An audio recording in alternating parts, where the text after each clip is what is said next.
is The Furnace with John Burton.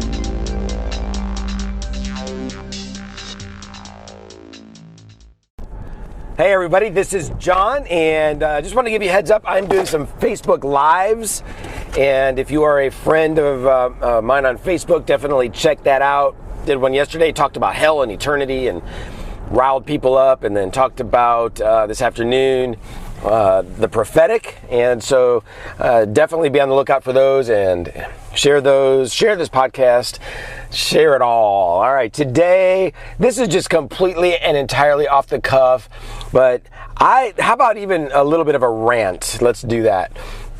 It absolutely drives me mad when Spirit-filled Christians, I'm talking about Bible-believing Christians, get all uptight about money, wealth, financial increase.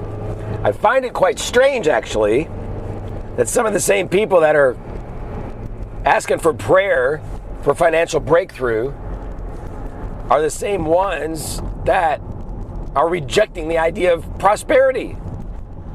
And they're sealing their own fate.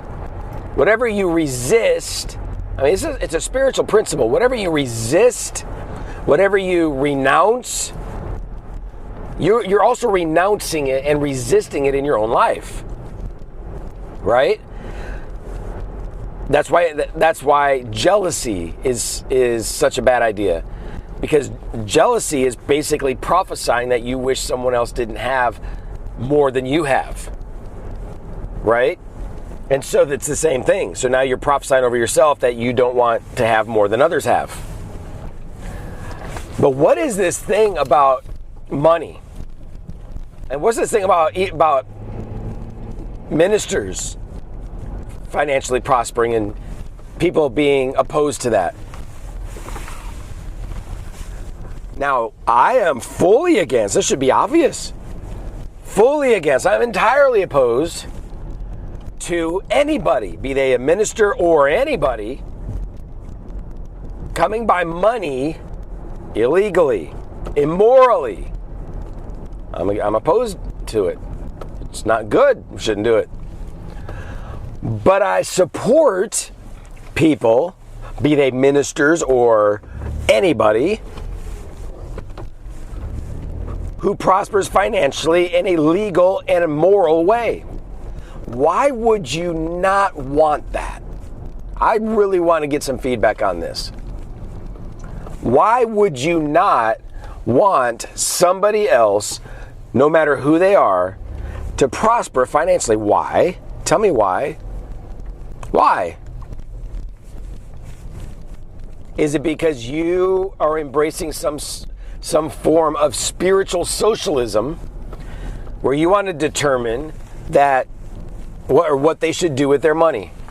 So if somebody prospers financially because of smart financial maneuvers, because of appropriate investments, because of being smart in real estate, because of being savvy, because of maybe inventing something, maybe selling a product, starting a business, maybe going to school and becoming a brain surgeon, maybe on and on, right?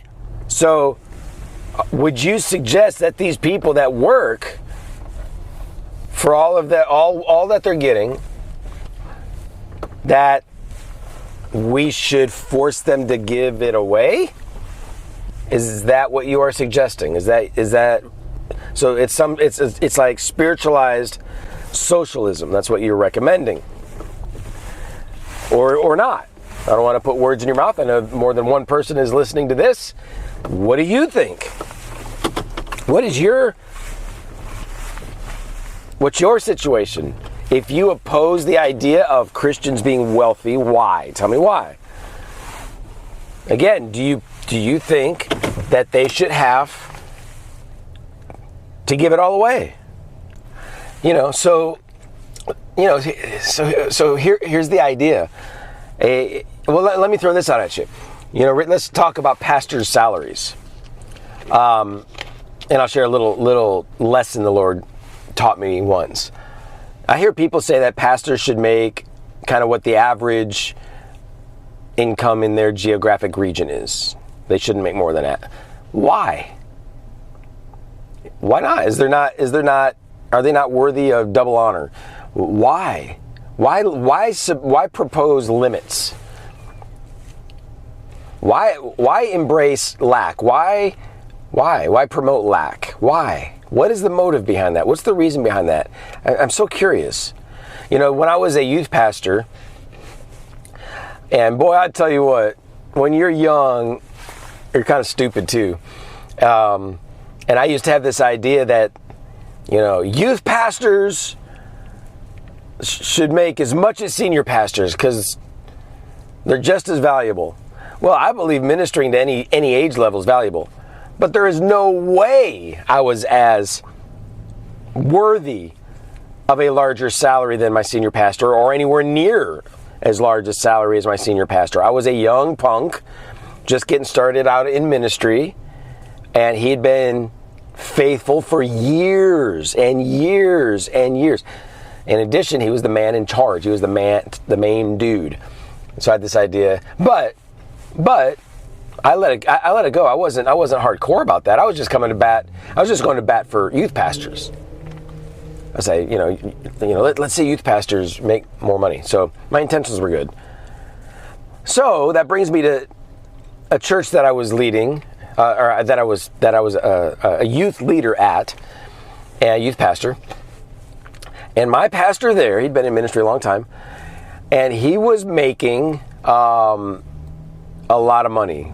And the rumors were like 170,000, or who knows exactly what it was. But his house was insanely beautiful. It was amazing. Every year, I think, or 2 years, he got a new Cadillac. Had 2 Cadillacs, and every year he got to get a new one. So flip flop every year. And so I just had this thought back then. It's many years ago. That's what I'm thinking. Does he really need all of that? Does he really need all of that? And I felt the Lord speak to me. It was very unusual.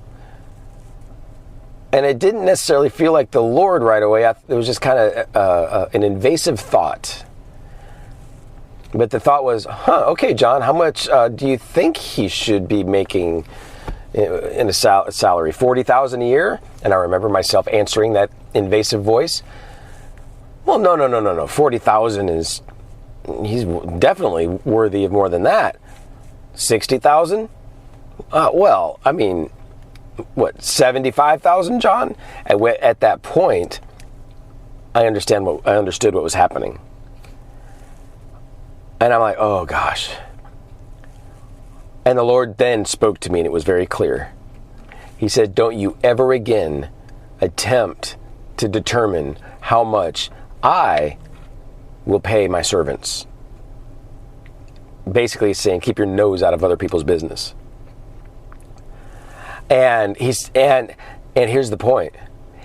If I, at that point in my life, would have embraced lack and this idea that somebody should only have as much money as they need, if I would have embraced that principle for somebody else, it would have haunted me until I corrected that in my own life. Because I do not believe we should have limits like that, unnecessary limits. God is the one who determines the limits. Why 40,000? Why 60,000? Why? And so I don't believe it's smart to embrace the principle of lack. So many who are in poverty are there largely for a lot of reasons. They don't know how to handle their money, for one. Faith is low. They don't believe that they're going to break out of it. But a lot of it is because of jealousy, because they embrace the concept of lack in another. They've got this spiritualized socialism going on. And they are unhealthy. They have an attitude problem. They have a character problem regarding their belief system. And so I believe we need to celebrate when people prosper financially. And we should have no input as to how they use their money outside of anything immoral or illegal. And we need to embrace the idea of blessing, of abundant life. The Bible says that He gives us the power to create wealth. So if that's the case, we certainly shouldn't renounce it when it happens in someone's life. So what do you think about this? But to answer those questions, why are people so opposed when people morally and legally acquire wealth? What's the problem? Thank you for listening to The Furnace with John Burton. You can access media, read articles, and partner with the ministry online at burton.tv. And by all means, share this podcast with those who are hungry for revival, reformation, and revolution.